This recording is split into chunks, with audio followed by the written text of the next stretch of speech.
There's a version of you that finishes everything. They wake up and execute. They don't wait for motivation. They don't negotiate with discomfort. They don't need perfect conditions. They decide and it gets done. And when people look at them, they say the same thing every time. That's not normal. But here's what no one tells you. Procrastination isn't laziness. It's protection. Your brain is not broken. It's strategic. It has one primary job: keep you safe. Safe from failure, safe from embarrassment, safe from discovering that maybe you're not as talented as you thought. So when you sit down to start something important, that business idea, that exam prep, that proposal, that workout, your brain scans for threat. And growth always looks like a threat, because growth exposes you. So instead of attacking the task, your brain negotiates. Start after coffee. You work better under pressure. Let's research a little more first. You deserve a break. It sounds reasonable. It feels intelligent, but it's avoidance dressed as logic. Let me tell you about Daniel. Daniel wasn't lazy. He was ambitious. He had notebooks full of ideas, online courses half completed, projects 70% finished, books with bookmarks stuck permanently at chapter 3. Every Sunday night, he redesigned his life. He wrote schedules, mapped goals, planned 5 a.m. wake-ups, imagined the disciplined version of himself. And every Monday morning, he delayed.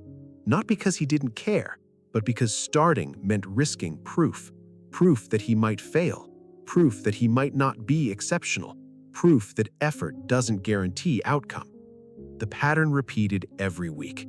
Excitement, planning, delay, distraction, guilt, reset. He downloaded productivity apps, tried time blocking, used Pomodoro timers, watched motivational videos at 2 a.m. Nothing worked, because procrastination is not a scheduling issue, it is an identity conflict. Inside you, there are two selves at war: the self that wants expansion and the self that wants safety. And safety wins in the short term. Every scroll gives dopamine without risk. Every delay protects your ego. Every "I'll start tomorrow" keeps your potential intact, untested. Untested potential feels safer than tested failure. That's the trap. But here's what changes everything. In high-performance training environments, elite sports, military conditioning, extreme skill acquisition, they don't fight procrastination with motivation.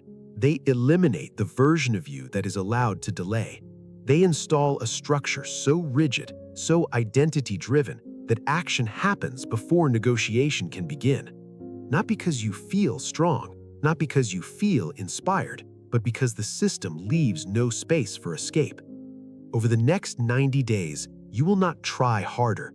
You will rewire the relationship between discomfort and movement. And there's a cost. The comforting story that you just need the right mood will die. The fantasy of being productive someday will disappear, because you will no longer be someone who plans. You will become someone who executes. So before we continue, ask yourself something honestly. Are you tired of starting over? Because in the next 90 days, procrastination will not fade, it will be removed. And once it's gone, there's no going back. If procrastination were a character flaw, you could fix it with shame. If it were laziness, you could fix it with pressure. But you've already tried both. You've judged yourself. You've promised yourself. You've scared yourself with deadlines. And yet, the pattern returns.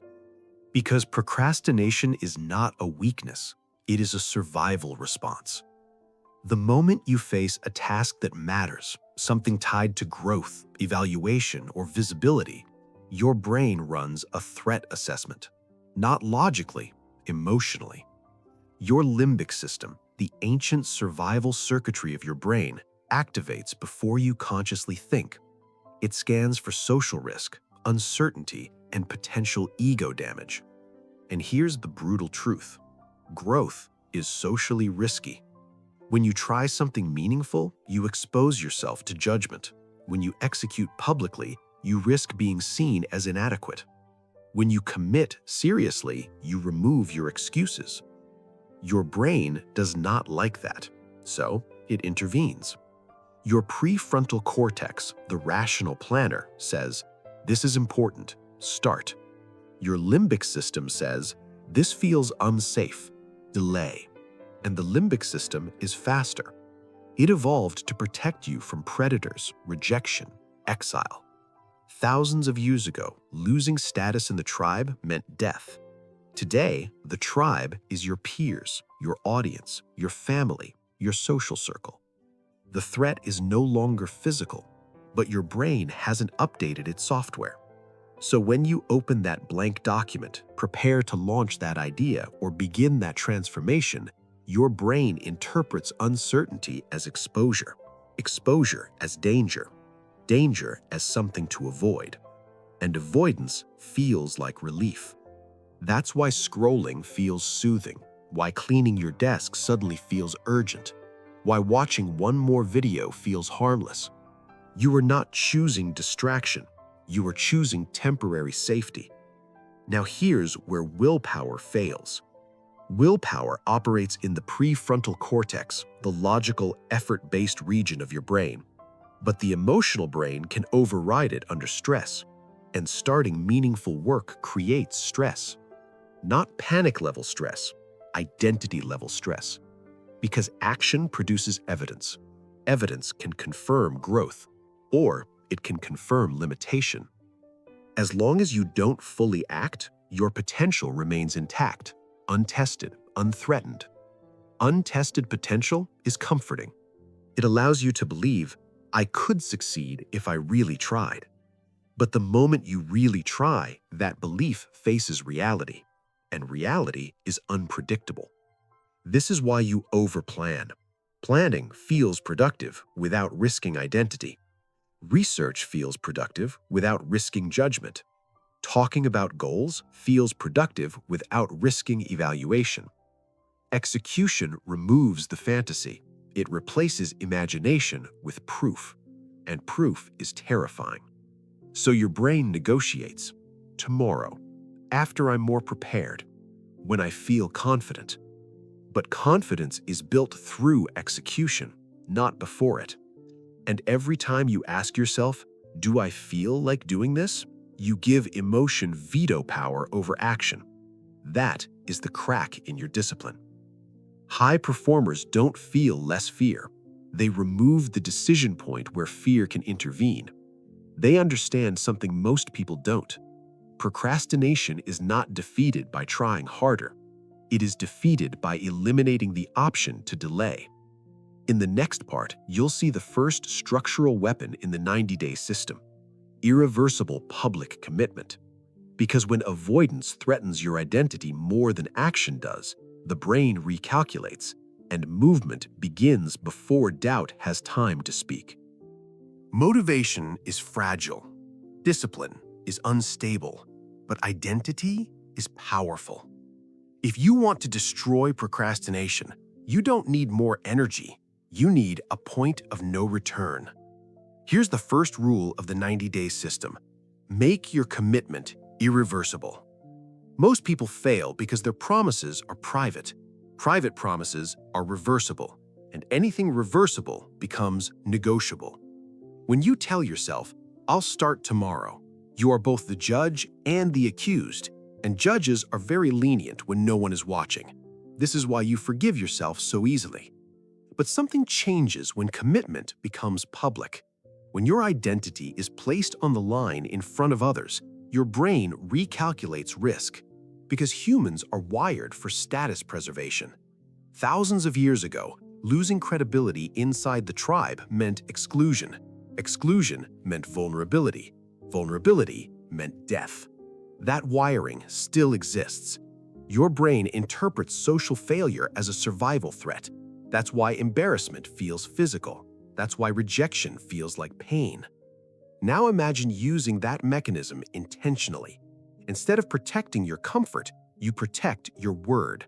This is what Daniel did. He stopped making quiet promises. He wrote a public declaration. For the next 90 days, I will publish one piece of work every single day, no exceptions.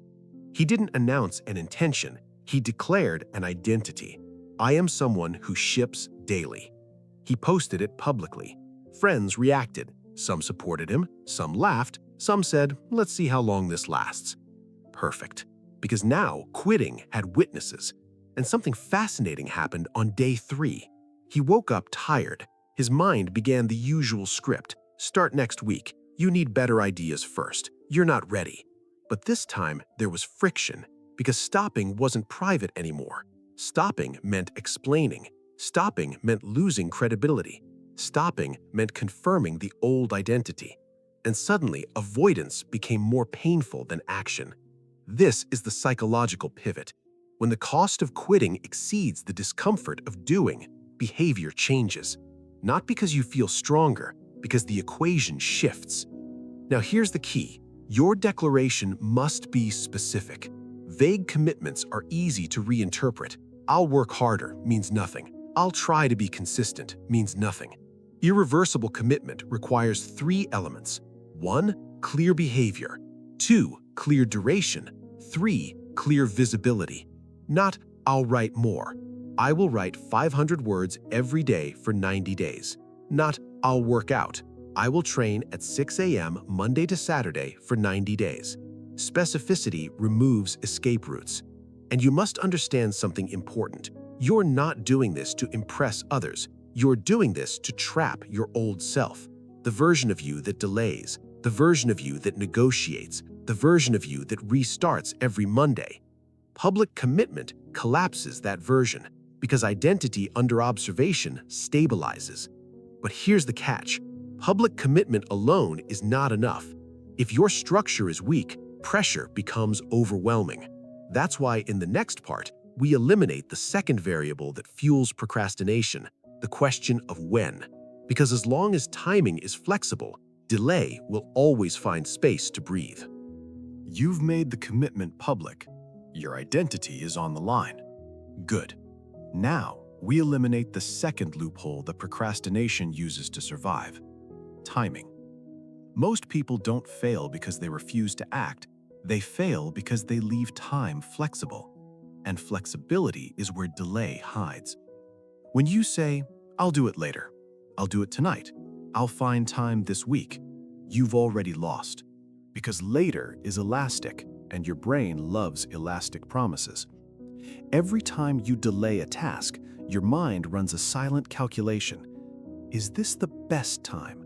And that question is dangerous because there is never a perfect time. Energy fluctuates, mood fluctuates, circumstances fluctuate. If action depends on how you feel in the moment, it becomes optional, and optional behaviors do not survive discomfort. This is why the 90-day system introduces a non-negotiable execution window, a fixed hour. Not an optimized hour, not the ideal productivity peak, a locked hour. When Daniel implemented this, he chose 7 a.m., not because he loved mornings, not because it was magical, but because it was uncontested.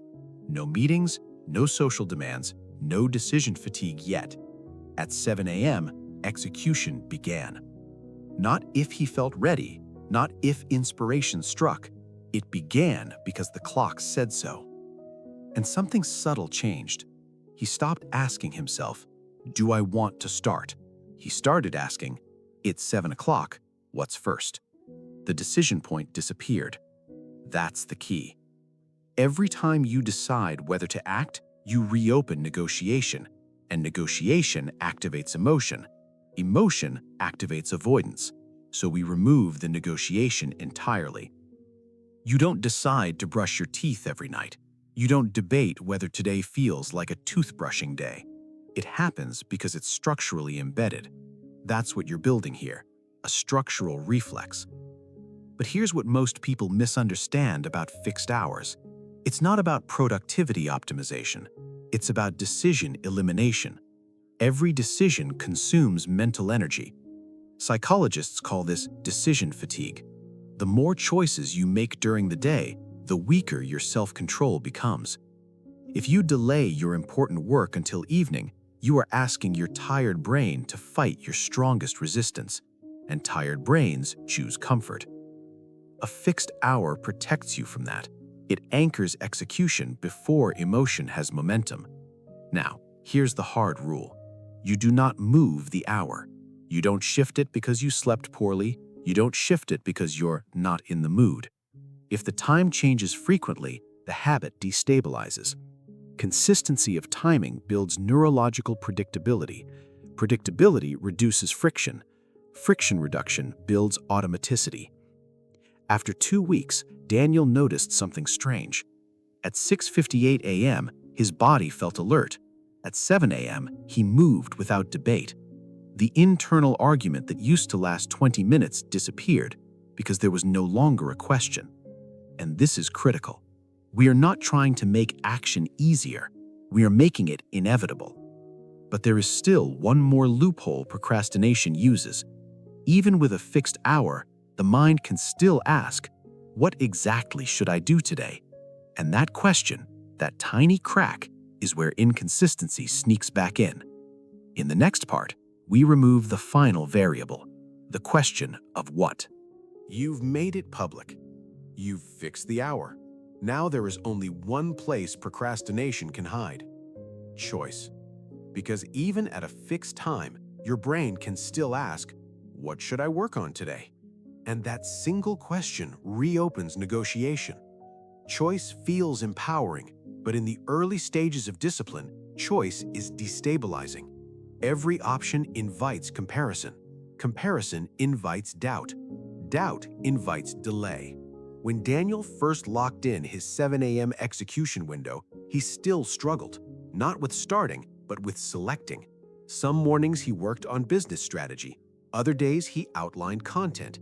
Sometimes he researched. Sometimes he reorganized. All productive, all reasonable, but inconsistent. And inconsistency prevents automation. Here's what most people misunderstand. Variety stimulates interest. Repetition builds identity. If you change the activity every day, your brain must reevaluate the task every day. Reevaluation activates the emotional brain, and the emotional brain asks, is this difficult? Is this threatening? Is this worth it? You want to avoid that evaluation entirely. The 90-day system introduces what we call the fixed execution protocol. For 90 days, the structure of your action does not change, not the type, not the order, not the duration. Daniel simplified his protocol to this: 7 a.m., open laptop, write 500 words, publish or schedule. That's it. No deciding what kind of content, no debating topic length, no creative exploration. Structure first, creativity inside structure. This is how professionals operate. Athletes repeat drills, musicians repeat scales, writers repeat output quotas, because repetition trains the basal ganglia, the part of your brain responsible for habit automation. When an action is repeated in the same context, in the same format, for enough consecutive days, the brain shifts control away from emotional evaluation. It becomes procedural, like driving, like tying your shoes, like brushing your teeth. But this only happens when the sequence remains stable. If you constantly tweak the format, the brain never locks it in. And here's where most people sabotage themselves. They chase optimization too early. Maybe I should write 1,000 words instead. Maybe I should film instead of write. Maybe I should research more first. Those thoughts sound like improvement, but they are often disguised avoidance, because changing structure resets automation. During the first 30 days, Daniel felt resistance. His mind craved novelty. It whispered, "This is boring. This isn't perfect. You could do better if you refined it." But boredom is a sign that identity is stabilizing. When action feels ordinary, it is integrating. By day 45, something shifted. At 6:49 a.m., he opened his laptop automatically.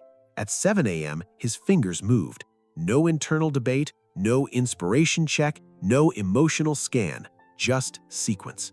This is the moment procrastination begins to lose oxygen, because procrastination feeds on uncertainty. When the hour is fixed and the action is fixed, uncertainty collapses, and without uncertainty, fear has nothing to attach to. But we are not finished, because life will intervene. You will get sick, you will travel, you will feel exhausted. And this is where most systems collapse, not because they are weak, but because they do not account for disruption. In the next part, we install the safeguard that protects your 90-day system from chaos. Continuity without gaps. You've made it public. You've fixed the hour. Now there is only one place procrastination can hide: choice. Because even at a fixed time, your brain can still ask, "What should I work on today?" And that single question reopens negotiation. Choice feels empowering, but in the early stages of discipline, choice is destabilizing. Every option invites comparison. Comparison invites doubt. Doubt invites delay. When Daniel first locked in his 7 a.m. execution window, he still struggled, not with starting, but with selecting. Some mornings he worked on business strategy. Other days he outlined content. Sometimes he researched. Sometimes he reorganized. All productive, all reasonable, but inconsistent. And inconsistency prevents automation. Here's what most people misunderstand. Variety stimulates interest. Repetition builds identity. If you change the activity every day, your brain must reevaluate the task every day. Reevaluation activates the emotional brain, and the emotional brain asks, is this difficult? Is this threatening? Is this worth it? You want to avoid that evaluation entirely. The 90-day system introduces what we call the fixed execution protocol. For 90 days, the structure of your action does not change, not the type, not the order, not the duration. Daniel simplified his protocol to this: 7 a.m., open laptop, write 500 words, publish or schedule. That's it. No deciding what kind of content, no debating topic length, no creative exploration. Structure first, creativity inside structure. This is how professionals operate. Athletes repeat drills, musicians repeat scales, writers repeat output quotas, because repetition trains the basal ganglia, the part of your brain responsible for habit automation. When an action is repeated in the same context, in the same format, for enough consecutive days, the brain shifts control away from emotional evaluation. It becomes procedural, like driving, like tying your shoes, like brushing your teeth. But this only happens when the sequence remains stable. If you constantly tweak the format, the brain never locks it in. And here's where most people sabotage themselves. They chase optimization too early. Maybe I should write 1,000 words instead. Maybe I should film instead of write. Maybe I should research more first. Those thoughts sound like improvement, but they are often disguised avoidance, because changing structure resets automation. During the first 30 days, Daniel felt resistance. His mind craved novelty. It whispered, "This is boring.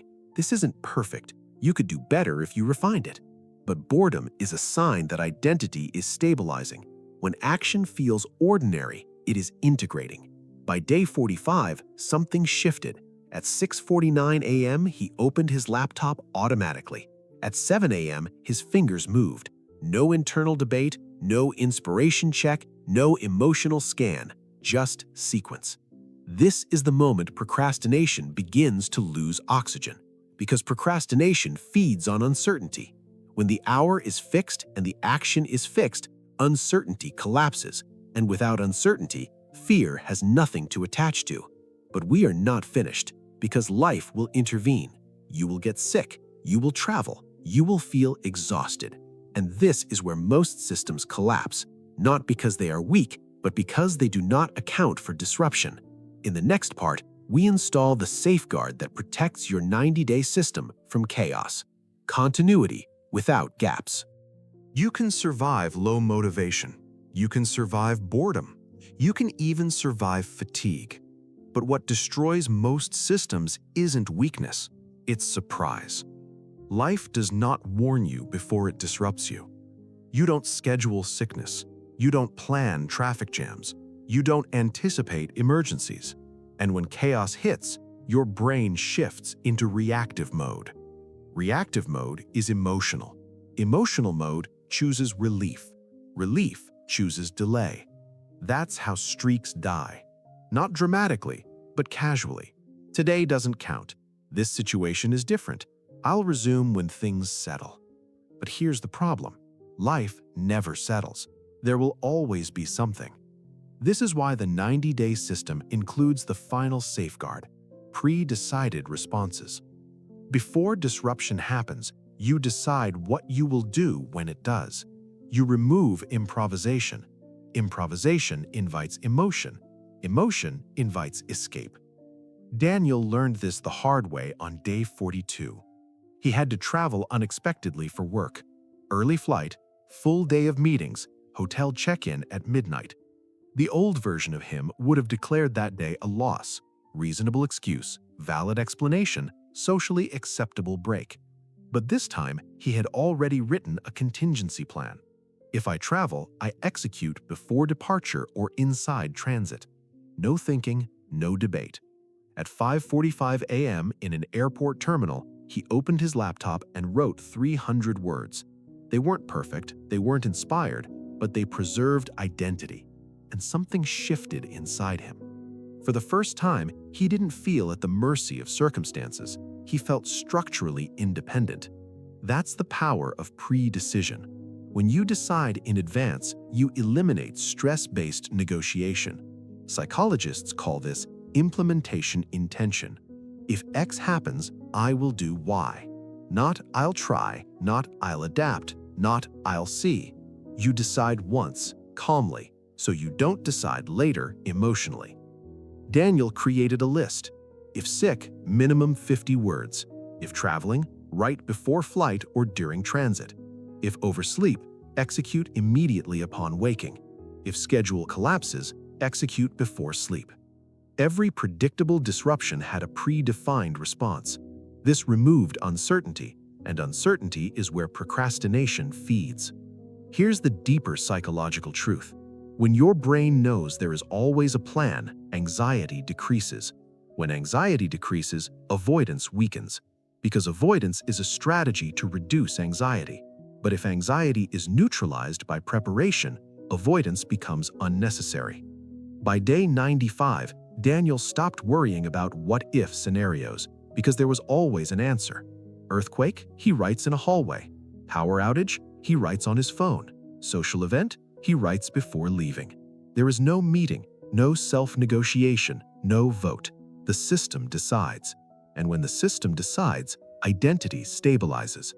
By day 90, something profound had changed. He no longer saw himself as someone fighting procrastination. He saw himself as someone who executes under any condition. That identity shift is irreversible, because once you've proven to yourself that circumstances don't control you, you can't unknow that. And this is the final transformation. Procrastination doesn't disappear because you became more motivated. It disappears because there is no environment where delay is permitted. You don't rely on willpower, you rely on structure, and structure does not negotiate. In the final part, we will talk about what happens after 90 days, because the goal was never productivity, it was rebirth. 90 days sounds like a productivity challenge. It isn't. It's an identity reconstruction window. Because if you followed the system, public commitment, fixed hour, fixed protocol, no gaps, pre-decided responses, something much deeper happened than task completion. You stopped negotiating with yourself, and that changes everything. On day 90, Daniel didn't feel euphoric. There was no dramatic celebration, no cinematic music in the background. What he felt was different. Stability. For the first time in years, he trusted himself. Not his mood, not his motivation, not his inspiration. Himself. Because trust is built through kept promises. And for 90 consecutive days, he kept one. That does something powerful to the nervous system. When you repeatedly act despite discomfort, your brain updates its prediction model. It stops asking, "Will we avoid this?" and starts assuming, "We execute." That assumption becomes identity. Daniel noticed it in subtle ways. He no longer overthought small tasks. He replied to emails immediately. He started conversations he used to postpone. He made decisions faster because the internal pattern of delay had been weakened. You see, procrastination is rarely isolated. It spreads. When you delay one important thing, you train hesitation. When you act consistently in one domain, you train momentum. Momentum is transferable. Confidence is transferable. Self-respect is transferable. By day 90, Daniel wasn't just someone who wrote daily. He was someone who did what he said. That identity spills into every area. And here's the most important psychological shift. Discomfort stopped meaning danger. It started meaning signal. Signal that growth is happening. Signal that exposure is necessary. Signal that expansion is underway. Most people spend their lives trying to eliminate discomfort, but the 90-day system rewires your relationship to it. Discomfort becomes neutral, sometimes even familiar. And once discomfort loses its emotional charge, procrastination loses its fuel. Because procrastination is emotional avoidance. But what happens when emotion no longer dictates movement? Action becomes default. Now here's the final truth. The goal was never productivity. Productivity is a side effect. The real outcome is identity compression. There is no longer a gap between who you say you are and how you behave. Alignment creates power. When your words and actions match, internal conflict dissolves. And internal conflict is what drains energy. That's why disciplined people seem calm. It's not that they try harder, it's that they argue less. They don't wake up debating, they wake up executing. And that level of consistency makes others uncomfortable because it exposes the myth that change requires perfect conditions. It doesn't. It requires structure. After 90 days, you will not feel like a new person.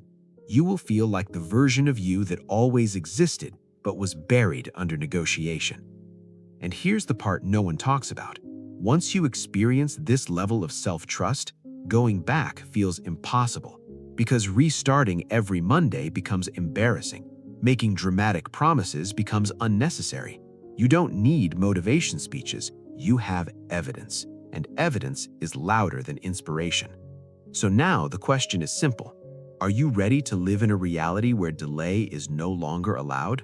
Because once you complete 90 days, procrastination is not defeated, it is replaced by someone who moves. There is a phrase that quietly destroys more potential than failure ever could. I'll start Monday. Monday is a psychological loophole. It gives you the comfort of intention without the discomfort of action. It allows you to feel responsible without being responsible. For years, Daniel lived inside Mondays. Every week was a new beginning. Every beginning felt powerful. Every reset felt hopeful. And every reset proved the same thing. He didn't trust himself. That's the real cost of procrastination. Not missed deadlines, not unfinished projects, eroded self-trust. When you repeatedly promise and fail to execute, something subtle happens. Your brain stops believing you. It hears your ambition and ignores it. It hears your goals and discounts them. It hears your excitement and waits for the crash. That's why the 90-day system matters. It is not about productivity. It is about restoring authority. When you execute for 90 consecutive days, you send a message to your own nervous system. When I say something, it happens. That is power. Not loud power, not motivational power, quiet power. The kind that doesn't need announcements. By the end of his 90 days, Daniel didn't need public declarations anymore. He didn't need to prove consistency, because consistency had become default. And something else disappeared. The drama. No more extreme hype. No more extreme guilt. No more emotional roller coaster between "this is my year" and "why do I always fail?" Just steady execution. And that steadiness changes how people see you. Coworkers notice you follow through. Friends notice you don't flake. Opportunities begin to trust you. But more importantly, you trust you. That's the rebirth. Not into a superhuman, but into someone reliable. And reliability is rare. Most people are enthusiastic. Few are consistent. Enthusiasm impresses for a moment. Consistency intimidates over time, because consistency exposes excuses. When someone around you executes daily, your own delay becomes visible. That's why disciplined people are sometimes called obsessive or intense or extreme, because their stability challenges the comfort of others. But this system was never about others. It was about ending the internal war. There are two futures in front of you right now. Future one, you continue negotiating. You continue planning. You continue resetting every few weeks. You remain full of potential. Future two, you choose one behavior. You declare it publicly. You fix the hour. You fix the protocol.